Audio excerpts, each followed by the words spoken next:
You have to explain the following with suitable examples. First part is ferromagnetism. Substances that are attracted very strongly by a magnetic field are called ferromagnetic substances. For example, iron, cobalt, nickel, gadolinium, and CrO2. Besides strong attraction, these substances can be permanently magnetized. The metal ions of ferromagnetic substances are grouped together into small regions called domains. Thus, each domain acts as a tiny magnet. In an unmagnetized piece of ferromagnetic substance, the domains are randomly oriented and their magnetic moments get cancelled. When the substance is placed in a magnetic field, all the domain gets oriented in the direction of the magnetic field as shown in the figure, and a strong magnetic field is produced. This ordering of domains persists even when the magnetic field is removed and the ferromagnetic substance becomes a permanent magnet.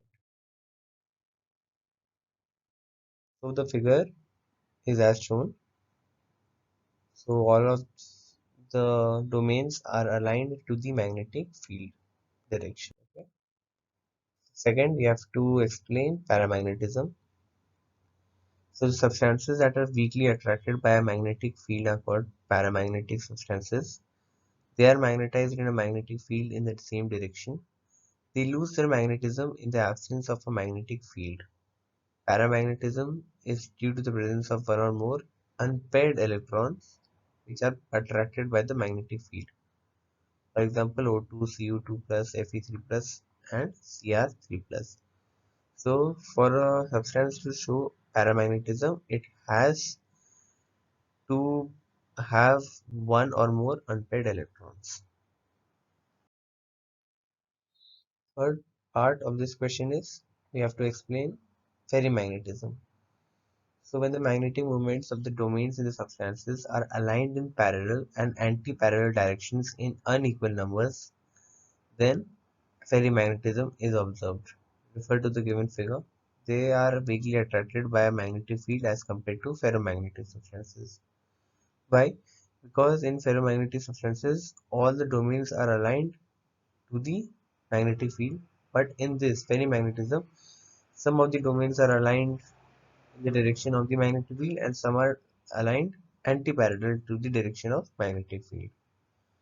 As you can see, we have four domains aligned in one direction and two domains aligned in other direction. So total number of uh, so the two arrows cancel each other, so we have the net two arrows, okay, upside. So the fourth part is antiferromagnetism.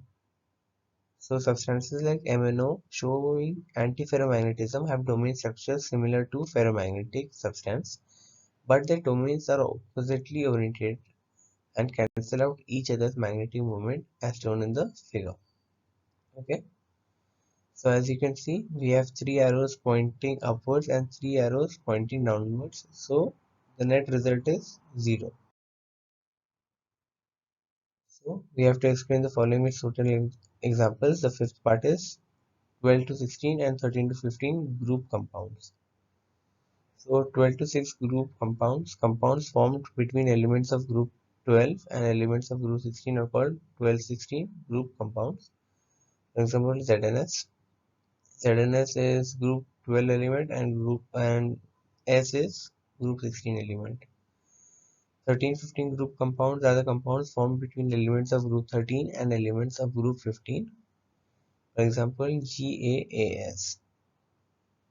AS is a element of group 15 and Ga, which is gallium, is an element of group 13.